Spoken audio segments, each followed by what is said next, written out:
Greetings, Ma'am Jasmine. Once again, I am Arjun Angeles, one of the first year nursing student of our college. Today, I will be performing a physical examination to my client.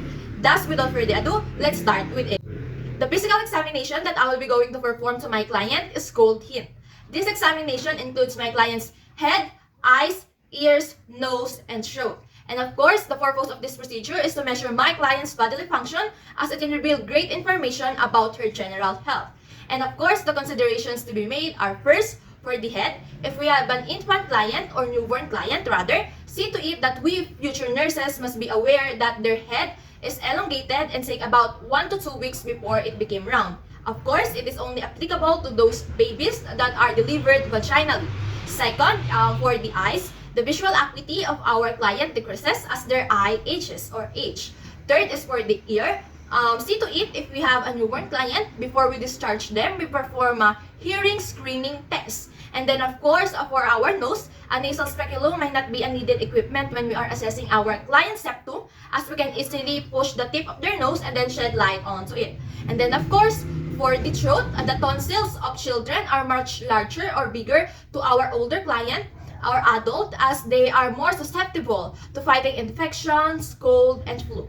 And of course, the materials needed are first, our non-sterile gloves, which is here, our pen light, and then of course, our small snail and chart, and then we also have a big snail and chart, and then our tongue depressors, and of course, our tuning forks, particularly the 256 Hz and then 512 Hz. So now let's do the preparation. So first things first is I will be going to perform hand hygiene so that the microorganisms lodging onto my hands will be removed and not transferred to my client. And then after this, I will be going now to introduce myself to my client, explain to them the procedure, and give them instructions.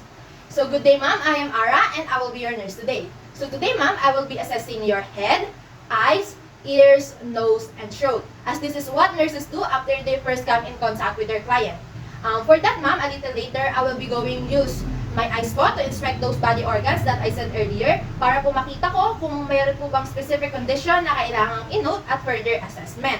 So, wag po tayong mahihiya, ma'am, kung titignan ko po kayong mabuti mamaya, okay? And then, I will also use my hand po to palpate those organs na sinabi ko kanina para po malaman natin kung may tenderness po ba or any bulginess na kailangan ng further assessment ko or ni doc. Okay po ba yun, ma'am? And then after confirming it to our client, since we're already in a good environment and our materials are already prepared, we are now going to get subjective data. So once again, ma'am, I am Ara and I will be your nurse today. So today, ma'am, I will be helping you. But in order for me to do that, I will be asking some personal questions regarding your past and present health history. And so I do that, I will be taking down notes for our reference. Rest assured, ma'am, that all the data that we will be gathering here will remain confidential between me as your nurse, you as my patient, and then the physician I will be referring you to. Will that be okay with you, ma'am? Yes. Okay. So let's start. So, ma'am, for the record, may I know your name? Okay, Agnes. Okay. How old are you now, ma'am? 25. What's your birthday, ma'am? October 2000.